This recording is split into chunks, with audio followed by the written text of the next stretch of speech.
할증에 무엇을 먹을 것인가? 무엇을 먹을 것인가? 지방과 단백질이 풍부한 음식을 마음껏 드십시오. 배고픔과 싸우지 마십시오. 저탄수화물 식단은 지방을 태우는 몸을 만듭니다. 단계적으로 시도하는 것이 좋습니다. 운동력이 높은 사람이라면 비정제 곡물을 적당량 섭취해도 괜찮습니다. 맛있고 즐겁게 먹자. 저탄수화물 식단의 원칙은 탄수화물을 최대한 제한하여 식후 고혈당을 예방하는 것입니다. 밥빵면과 같은 정제 탄수화물을 최대한 자제하고 건강한 음식을 먹자는 이야기입니다. 당연히 밀가루로 만든 가공식품은 최우선으로 피해야 할 음식입니다. 과자, 케이크, 탄산음료, 과일 주스는 탄수화물 폭탄의 원형입니다. 이제 공장 음식과 이별을 준비해야 합니다.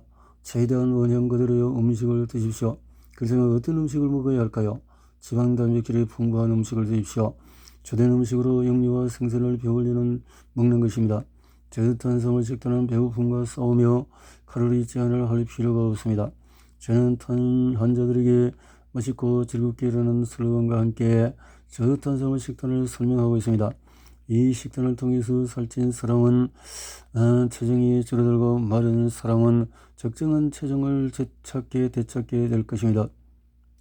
하지만 저탄수화물 식단에도 불구하고 체중이 쉽게 줄어들지 않는 안타까운 경우도 있습니다. 세상에는 체중 감량이 쉬운 사람이 있는가 하면 반대로 체중 감량이 어려운 사람도 있습니다. 이런 차이는 왜 발생할까요? 가장 결정적인 요인은 기초대사입니다.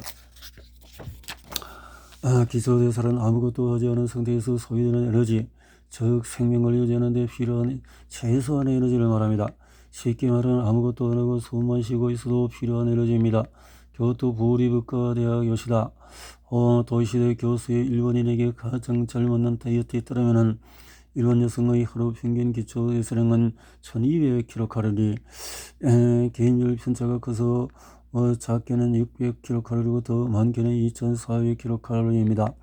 예를 들어서 하루 기초대사량이 800kcal밖에 안 되는 사람이라면 하루 식사를 1200kcal 제한해도 조금처럼 살이 빠지지 않는다는 결론이 나옵니다. 기초대사가 낮은 사람은 이른바 절약 유전자를 지녔을 확률이 높습니다. 절약 유전자는 영양분을 소비하지 않고 지방으로 저장하는 역할을 하는 유전자입니다. 기초대사를 낮추는 유전자입니다. 미국의 피마 인디언에게 최초로 발견되었는데 피마 인디언 부족은 9에서 13세기쯤에 아시아에서 북미 지역으로 장거리 이동을 했습니다. 먼 거리를 횡단하기 위해서 장시간 영양 결핍 상태를 견뎠습니다. 그 혹독한 과정을 통해서 피마 인디언들에게 기아의 강한 유전자, 즉 절약 유전자가 발달했을 것으로 추측하고 있습니다. 동양인 중에도 소수이지만 절약 유전자를 지닌 사람이 분명히 존재합니다.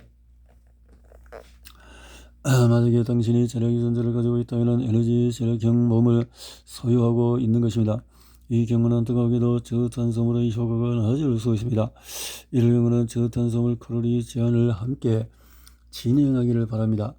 여성이라면 하루에 1000에서 1200kcal, 남성이라면 1400에서 1600kcal를 제한하면서 동시에 저탄수화물을 시도하기를 바랍니다. 그럼 당신도 체중을 감량할 수가 있습니다. 음식의 탄수화물 함량을 기억하자. 저탄수화물 식단은 복잡한 칼로리 계산을 요구하지 않습니다. 가장 중요한 것은 탄수화물 함량이 높은 식품을 미리 파악해두고 식사 때마다도 탄수화물 식품을 피하는 것입니다. 당신은 밥빵, 면과 같은 주식은 탄수화물이 많다는 것을 이미 알고 있습니다. 채소 중에는 감자, 고구마 같은 뿌리 식품에 탄수화물 함량이 높습니다. 우유는 100ml당 5g의 탄수화물이 포함되어 있어 탄수화물이 낮은 식품에 해당합니다. 하지만 하루에 2-3리터를 마시는 사람은 주의해야 합니다. 커피에 우유를 넣는 정도라면 문제가 되지 않습니다. 과일에 들어있는 탄수화물 함유량은 다음 표를 참고하기 바랍니다. 과일에 들어있는 탄수화물은 과당, 포도당, 당알코올 등입니다. 물론 과일 종류에 따라서 비율은 조금씩 다릅니다. 그런데 과당은 10% 정도만 포도당으로 바뀝니다. 혈당 수치를 거의 올리지 않습니다. 과일의 탄수화물은 곡물의 탄수화물에 비해서 혈당 수치 상승이 매우 적다고 할 수 있습니다. 곡물의 전분 1g 혈당 수치 3을 상승시킬 때 과일의 탄수화물 1g은 그 절반인 1.5를 상승시킵니다. 과일에는 탄수화물이 얼마나 들어있을까요?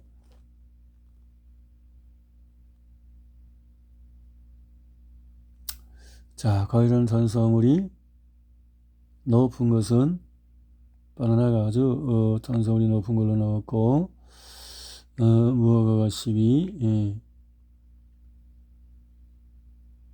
체리가 또 높지만 가장 높은 것은 바나나다. 이렇게 되네요.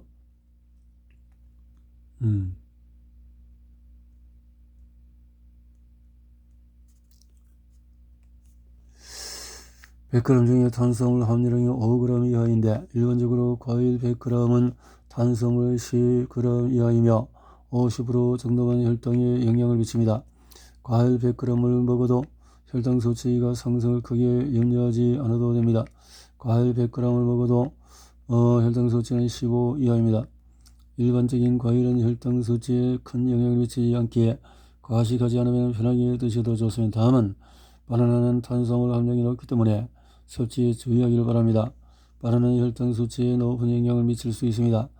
이상과 같은 탄수화물 가이드라인을 지킨다면 어렵지 않게 탄수화물 섭취를 조절할 수 있을 것입니다. 하지만 주의해야 할 부분이 있습니다. 바로 당뇨병 환자, 당뇨병 전 단계에 있는 분들입니다. 당뇨병 환자와 당뇨 전 단계에 있는 분들은 탄수화물에 대한 혈당 반응성이 높기 때문에 탄수화물 섭취에 더욱 세심한 관심이 필요합니다. 이분들에게는 과일은 간혹 즐기는 음식이 되어야 합니다. 당뇨병 환자는 식후 고혈당을 방지하기 위해서 한 끼 식사에 탄수화물을 20g 이하로 제한할 필요가 있습니다. 당뇨병 환자가 아닌 사람들은 탄수화물의 양을 일일이 계산하지 않아도 됩니다. 저탄수화물 식단은 3가지 방식으로 저탄수화물 식단의 3가지 방식을 소개합니다. 이 방식은 일본 최초로 저탄수화물을 시작한다고 병원이 제안하는 3가지 프로그램입니다. 이를 3식으로 전제한 한 저탄수화물 식단임을 밝힙니다. 저탄수화물 3가지 방식으로는 슈퍼 베이직 미니, 슈퍼 저탄수화물, 3끼 모두 탄수화물을 제한하는 방식입니다. 모든 식사에서 이렇게 제한한다. 베이직은 저탄수화물, 3끼에서 2끼를 탄수화물을 제한하는 방식입니다. 미니는 3끼 중에서 2끼에서 탄수화물을 허용하는 식단입니다. 한 끼만 탄수화물을 제한합니다. 탄수화물을 허용하는 경우에도 한 끼의 밥 한 공기에 해당하는 탄수화물 40에서 50g을 섭취합니다. 하루 최대 탄수화물 100에서 130g이 기준입니다. 만약에 밥빵 면을 한 끼 제한한다면 저녁에 탄수화물을 제한하면 좋습니다. 왜냐하면 저녁 식사 후에는 수면 시간 동안에 뇌와 근육이 활발하지 않으므로 혈당이 내려가기가 어렵습니다. 또한 비만 호르몬인 인슐린으로 인해서 지방이 쌓이기 쉽기 때문입니다. 3가지 저탄수화물 코스 중에서 가장 시작하기 수월한 방식입니다. 체중 감량 효과는 다소 떨어지지만 건강한 삶을 위한 좋은 방법입니다. 단 확실한 역할을 보고 싶다면 슈퍼 저탄수화물과 베이직 저탄수화물을 추천해 드립니다. 위 3가지 방식을 자신의 상황에 맞춰서 적절하게 적용해 보십시오. 특히 당뇨병 환자와 또 혈당 불균형을 앓는 분은 슈퍼 저탄수화물 식단을 우선적으로 추천합니다. 즉각적인 건강 개선 효과를 경험할 수 있을 것입니다. 당신의 체중 감량의 목적이 강하다면 슈퍼 저탄수화물 식단을 2주간에 14일 착실히 실천해 보기를 권유합니다. 당뇨병 환자가 슈퍼 저탄수화물 식단을 실천한다면 식후 고혈당을 방지하기 위해서 한 끼 식사의 탄수화물 함유량을 20g 이하로 제한하는 것이 좋습니다. 일반인 한 끼의 탄수화물 40, 50g을 섭취해서 하루 100g 안팎의 미만으로 제한하면 건강하고 날씬한 자신을 유지할 수가 있을 것입니다. 직장인과 애주가를 위한 현실적인 조언은 직장생활하다 보면 점심은 주로 외식하게 됩니다. 일반 식당에서 점심 메뉴로 밥, 빵, 면 같은 정제 탄수화물을 피하기는 정말 쉽지 않습니다. 하지만 때에 따라서 매번 도시락을 싸는 것이 만만치 않을 수 있습니다. 그럴 때는 소량 포장식품과 반찬 가게를 활용할 것을 권장합니다. 최근에는 각종 반찬과 샐러드 등을 조금씩 팩에 담아 파는 가게가 많이 늘어났습니다. 평소에 탄수화물이 적은 식품을 기억해 두었다가 선별해서 먹으면 사회생활을 하면서도 현명하게 식단을 조절할 수 있습니다. 요즘은 샐러드 전문점도 많습니다. 자신의 취향에 맞는 샐러드 전문점을 이용하는 것도 좋은 방법입니다. 다만 샐러드 중에는 감자 샐러드나 마카로니 샐러드는 탄수화물이 많으므로 피하는 것이 좋습니다. 특히 반찬과 샐러드의 경우에 단맛 소스가 뿌려진 것을 피하기를 바랍니다. 저탄수화물 식단은 지방과 단백질 위주의 간식이라면 언제든지 괜찮습니다. 건강을 위해서라면 치즈, 견과류, 삶은 계란이 좋습니다. 바빠서 식사 시간을 거르거나 하루에 규칙적으로 영양을 섭취하기 어려운 사람은 섭취 에너지가 너무 적을 수 있으니 간식을 통해서 영양을 조절하는 것이 필요합니다. 직장 현장에는 애주가들이 많을 것입니다. 애주가들은 자신의 뱃살이 술 때문이라고 말합니다. 정말 그럴까요? 저도 술을 즐기는 사람입니다. 술은 좋은 사람과의 관계를 더 깊게 해주는 좋은 친구라고 생각합니다. 저는 당뇨병에 걸린 후에도 술을 끊지 못했습니다. 그런데 저탄수화물에서 공부해보니 술을 끊지 않아도 괜찮다는 것을 알게 되었습니다. 즐거운 발견이었습니다. 보통 당뇨병 환자에는 의사로부터 금주를 권유받는 것이 대부분입니다. 그런데 제가 병을 찾는 환자의 다음과 같이 말하면 예외 없이 눈빛이 반짝반짝 빛납니다. 소주 위스키와 같은 정류주라면 마셔도 괜찮습니다. 탄수화물 많지 않으면 안주는 마음껏 먹어도 괜찮습니다. 적당한 술은 크게 문제되지 않습니다.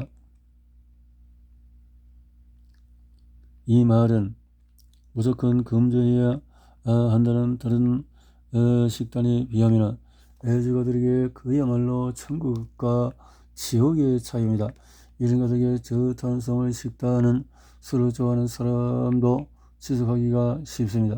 알코올 자체는 칼로리가 거의 없어 혈당을 높이지 않으며 몸무게도 늘리지 않습니다. 다만 맥주나 정전과 같은 양조주는 탄수화물이 많이 들어있으므로 피하는 것이 좋습니다. 정류주는 원료를 발효시킨 후에 정류하기 때문에 탄수화물이 없습니다. 감자보리, 쌀과 같은 원료와 상관없이 탄수화물이 제로입니다. 소주, 위스키, 브랜디, 진, 럼, 보드카 등이 정류주에 속합니다. 포도당 100g 미만인 와인은 양조주이지만 탄수화물 함유량이 적기 때문에 마셔도 괜찮습니다. 일본 식품 표준 성분표에 따르면 레드와인의 성분은 1000g 중에서 탄수화물 함유량이 1.5g입니다. 그 중에서 구연산, 주석산, 사과산 같은 유기산과 폴리페놀이 0.8% 포함되어 있는데 이들은 혈당을 거의 올리지 않습니다. 혈당을 올리는 나머지 0.7g의 탄수화물도 대부분 과당과 당, 알코올입니다. 단맛이 적은 레드와인은 저탄수화물 다이어트로 좋은 식품입니다. 달지 않은 화이트 와인도 과당과 포도당이 100g 중에서 0.4이므로 괜찮습니다. 다만 단맛이 풍부한 와인은 피하는 것이 좋습니다. 마지막 고통을쓰면 술이 괜찮다고 했지 간이 괜찮다고 말한 것은 아닙니다. 가요 불고기입니다. 각 나라별 음식 대처 방법을 보면은